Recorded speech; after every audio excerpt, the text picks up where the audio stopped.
नमस्कार. मी भाऊ तोरसेकर. तुम्ही बघत आहात प्रतिपक्ष.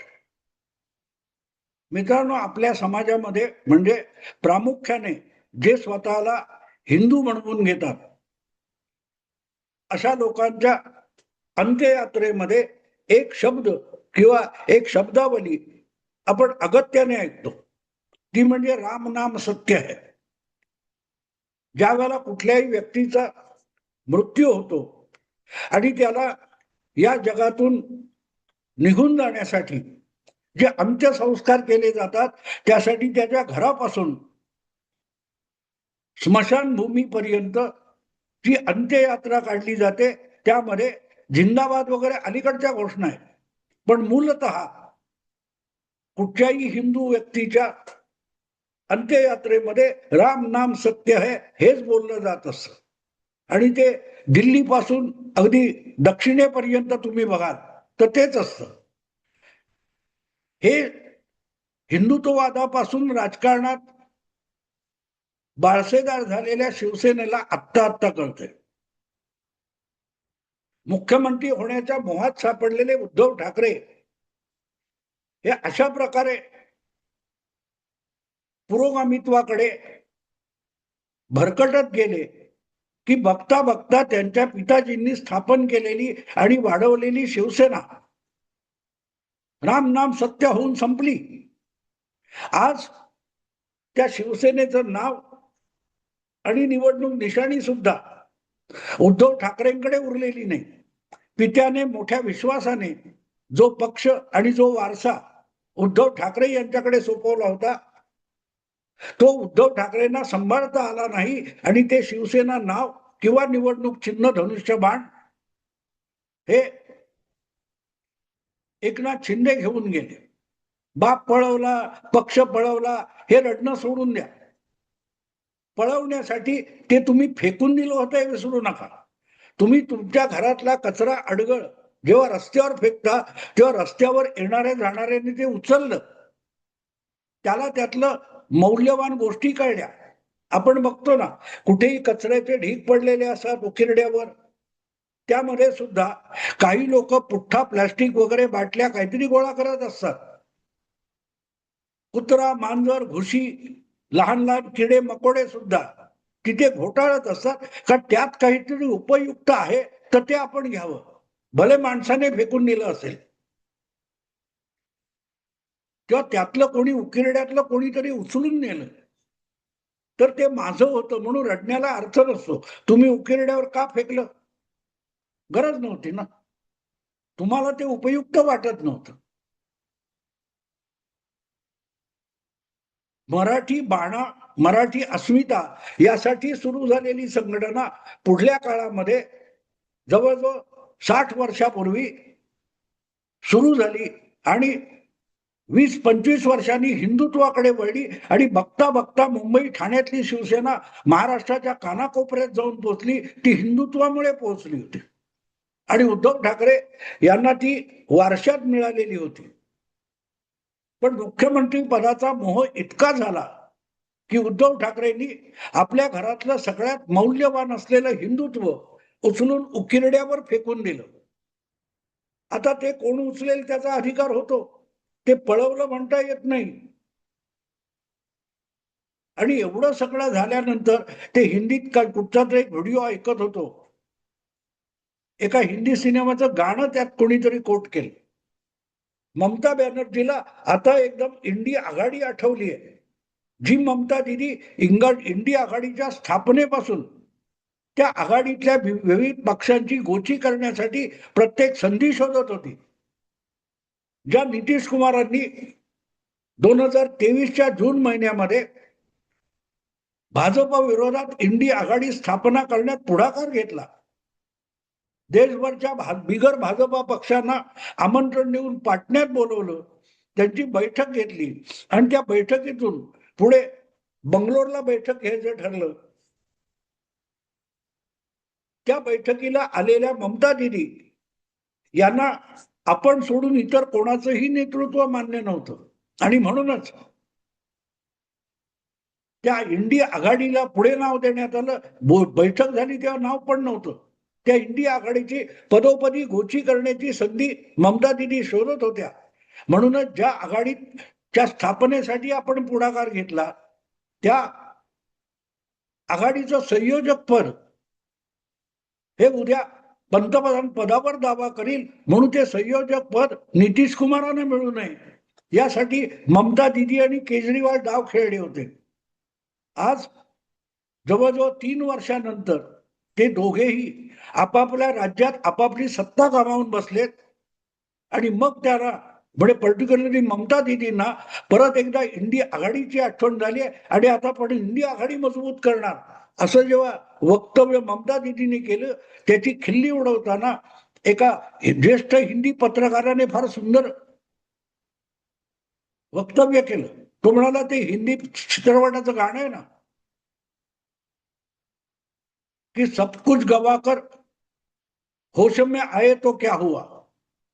म्हणजे होतं ते शुद्धीत वापरलं असतं तर खूप मोठा पल्ला गाठता आला असता, पण सगळं गमवायचं आणि मग नशा जाते आणि शुद्धीत येतो, बघतो तर सगळंच गेलेलं आहे.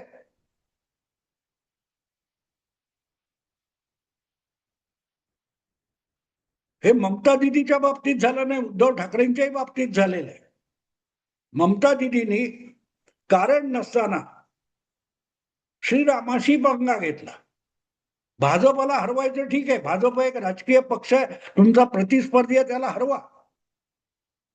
पण गेल्या 7-8 वर्षामध्ये ममता दिदींनी जणू काय प्रभू श्री रामचंद्राशीच लढाई सुरू केली होती.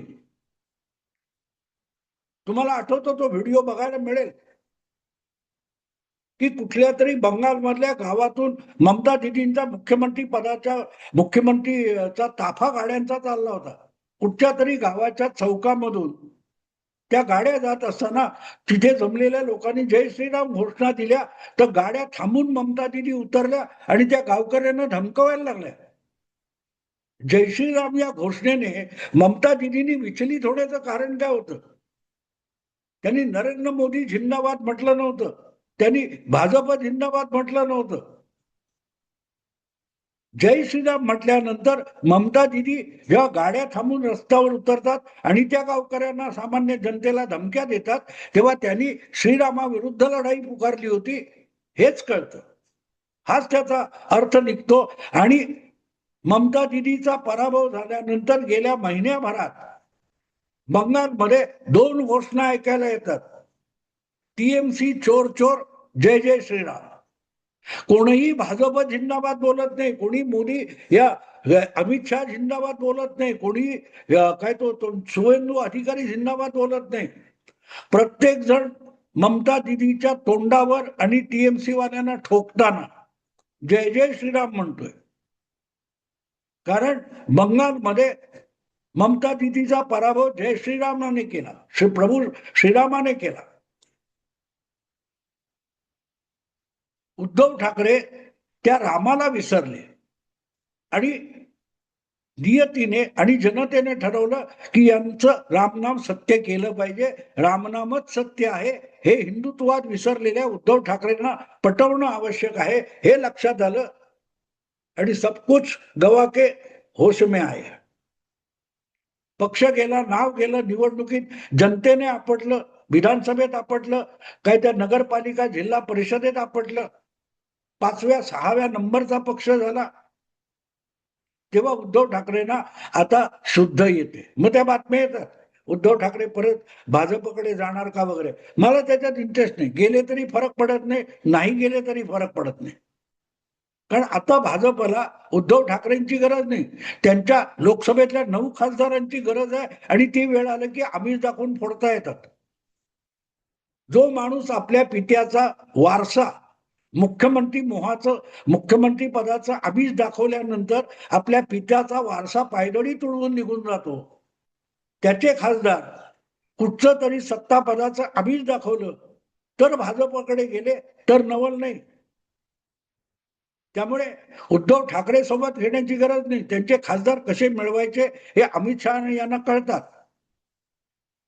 आणि ते जाऊ शकतील याची भीती वाटल्यानंतर आता उद्धव ठाकरे आपल्या पक्षाचे जे 9 खासदार लोकसभेत आहेत, त्यांना त्या नारी वंदना काय तो विधेयक आहे किंवा परिसीमन विधेयक आहे, त्याच्यामध्ये पाठिंबा देण्याची तयारी त्यांनी दर्शवली. म्हणजे तुम्ही नाही पाठिंबा दिलात तर तुमचे खासदार पाठिंबा देणार, यावर मोदी शहांचा विश्वास आहे. कारण नाही आणि हो म्हणणं हे तुमच्या बाबतीत आता शिल्लक उरलेलं नाही. जसं ममता दिदीच्या इच्छेनुसार तिचे खासदार पाठिंबा देतील की नाही याची चिंता अमित शहाना नाहीये, तसंच उद्धव ठाकरे यांच्या पाठिंब्याची त्यांना गरज नाही. त्यांचे खासदार कसे पाठिंबा मिळवायचा हे त्यांना माहिती आहे अमित शहाना. कारण उद्धव ठाकरे यांना आत्ता रिअलाइज होते राम नाम सत्य है. सब कुछ गवा कर बैठे फिर होश में आये तो क्या हुआ, ते गाणं आहे ना, नेमकी ती अवस्था ममता दिदी सारखी उद्धव ठाकरेंची झाली. पण गमजा थांबलेले नाही. गमजा फुशारक्या मारणं चालू आहे.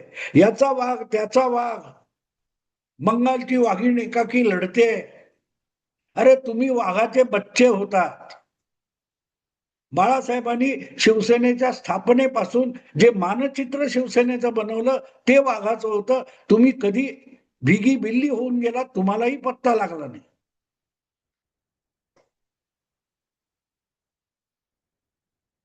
जो उद्धव ठाकरे यांना मतदाराने राम नाम सत्य किती असतं हे अनुभवातून दाखवलेले, अनुभवातून दाखवले.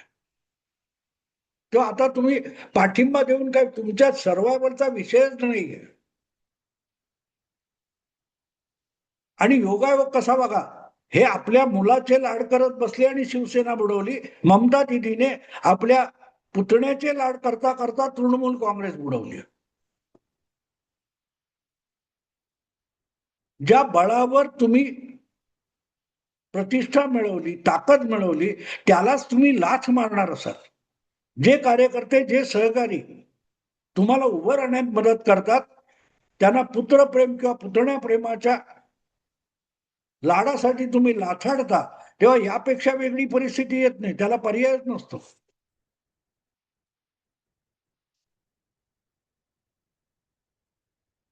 रामनाम सत्य आहे हे जिवंतपणी पण मान्य करता येतं. ते मेल्यावर इतरांनी सांगायची गरज नसते. तेव्हा आता जी काही विधेयकं येतील, पावसाळी अधिवेशनात म्हणतायत ते महिला आरक्षण, नारी वंदना किंवा परिसीमन किंवा आणखीन काय लोकसभेची संख्या वाढवणं मतदारांची वगैरे वगैरे किंवा नवी जनगणना वगैरे, त्याला आता उद्धव ठाकरे पाठिंबा देणार अशा बातम्या आहेत. पण सबकुच गवाकर काय गरज होती? शिवसेना फुटली नसती, शिवसेना वेगळी झाली नसती, तर कदाचित याच लोकसभेमध्ये उद्धव ठाकरेंच्या हाताशी 18 ते 20 खासदार दिसले असते. नितीश किंवा नायडू पेक्षा अधिक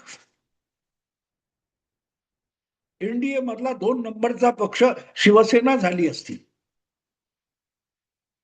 पण झिंग, नशा आणि पुत्रप्रेम हे नेहमी घातक असतं. त्याच्या आहारी तुम्ही गेलात की तुमचंही रामनाम सत्य होतं. मित्रांनो, आता थांबतो. आवडलं लाईक करा, शेअर करा आणि प्रतिपक्षाला सबस्क्राईब करा. नमस्कार.